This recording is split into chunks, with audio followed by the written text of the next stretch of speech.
ಬೆಂಗಳೂರಿನ ಕೋಗಿಲು ಕದನ ಸದ್ಯಕ್ಕೆ ನಿಲ್ಲೋ ಲಕ್ಷಣ ಕಾಣ್ತಿಲ್ಲ. ಒಂದ್ ಕಡೆ ಕೇರಳ ನಿಯೋಗ, ಮತ್ತೊಂದೆಡೆ ಕಾಂಗ್ರೆಸ್ ಹೈಕಮಾಂಡ್ ಎಂಟ್ರಿಯಾಗಿದೆ. ಇದರ ಬೆನ್ನಲ್ಲೇ ಕಾಂಗ್ರೆಸ್ ಸರ್ಕಾರ ನಾಳೆ ಗುಡ್ ನ್ಯೂಸ್ ಕೊಡ್ತೀವಿ ಅಂತ ಸುಳಿವು ನೀಡಿದೆ. ಕೋಗಿಲು ನಿವಾಸಿಗಳ ನೋವು ಮುಂದಿಟ್ಟು ಕಾಂಗ್ರೆಸ್ಗೆ ತಿವಿದ ಕೇರಳ.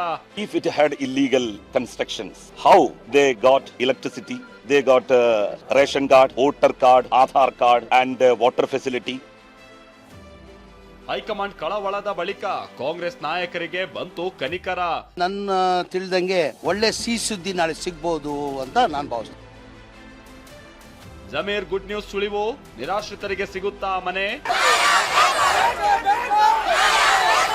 ಕೋಗಿಲು ನಿವಾಸಿಗಳ ಕೂಗು ಮತ್ತೆ ಭುಗಿಲೆದ್ದಿದೆ.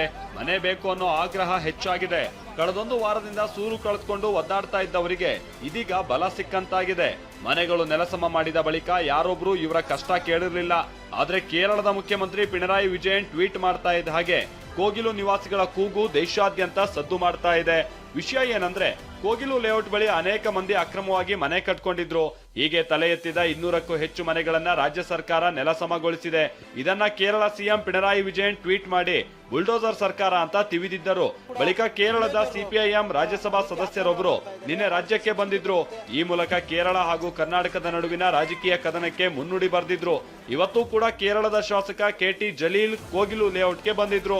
ಅಲ್ಪಸಂಖ್ಯಾತರ ಮೇಲಿನ ದಾಳಿ ಎನ್ನುತ್ತಲೇ ಮುಸ್ಲಿಮರ ಜೊತೆಗೆ ಚರ್ಚೆ ಮಾಡಿದ್ರು.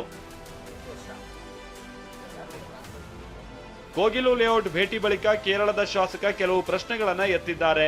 ರಾಜ್ಯ ಕಾಂಗ್ರೆಸ್ ಸರ್ಕಾರ ಅಕ್ರಮ ಮನೆಗಳ ತೆರವು ಅಂತಿದೆ.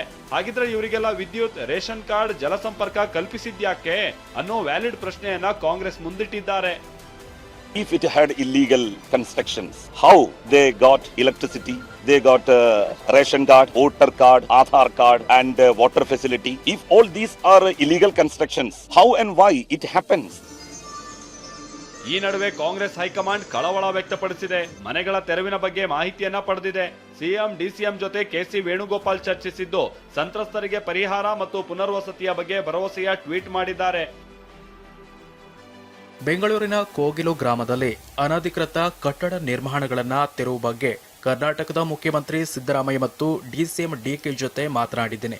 ಇಂತಹ ಕ್ರಮಗಳನ್ನು ಎಚ್ಚರಿಕೆಯಿಂದ, ಸೂಕ್ಷ್ಮತೆ ಮತ್ತು ಸಹಾನುಭೂತಿಯಿಂದ ರಾಜ್ಯ ಸರ್ಕಾರ ಕೈಗೊಳ್ಳಬೇಕಿತ್ತು. ಎಐಸಿಸಿ ಈ ಘಟನೆ ಕುರಿತು ತೀವ್ರ ಕಳವಳ ವ್ಯಕ್ತಪಡಿಸಿದೆ.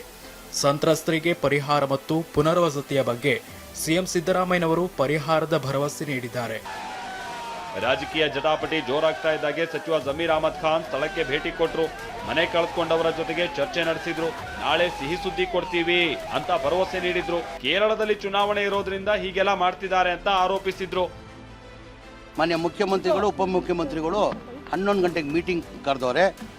ನನ್ನ ತಿಳಿದಂಗೆ ಒಳ್ಳೆ ಸಿಹಿ ಸುದ್ದಿ ನಾಳೆ ಸಿಗಬಹುದು ಅಂತ ನಾನು ಭಾವಿಸ್ತೇನೆ. ಇದೆಲ್ಲದರ ನಡುವೆ ರಾಜ್ಯ ಸರ್ಕಾರ ತೀರ್ಮಾನವೊಂದಕ್ಕೆ ಬಂದಿದೆ ಅಂತ ಹೇಳಲಾಗ್ತಾ ಇದೆ. ಬೈಯಪ್ನಹಳ್ಳಿ ಬಳಿ ರಾಜೀವ್ ಗಾಂಧಿ ವಸತಿ ಯೋಜನೆ ಅಡಿಯಲ್ಲಿ 1200 ಮನೆಗಳನ್ನ ನಿರ್ಮಾಣ ಮಾಡಲಾಗಿದ್ದು, ಅಲ್ಲಿ ಇಲ್ಲಿರುವ ನಿವಾಸಿಗಳಿಗೆ ಮನೆಗಳನ್ನ ನೀಡುವ ಸಾಧ್ಯತೆ ಇದೆ. ಈ ಮಧ್ಯೆ ಸಿಎಂ ಸಿದ್ದರಾಮಯ್ಯ ನಾಳೆ ಸಭೆ ನಡೆಸಲಿದ್ದು, ಅದ್ಯಾವ ತೀರ್ಮಾನಕ್ಕೆ ಬರಲಿದ್ದಾರೆ ಕಾದ್ ನೋಡಬೇಕಿದೆ. ಕಿರಣ್ ಸೂರ್ಯ, ಟಿವಿ9 ಬೆಂಗಳೂರು.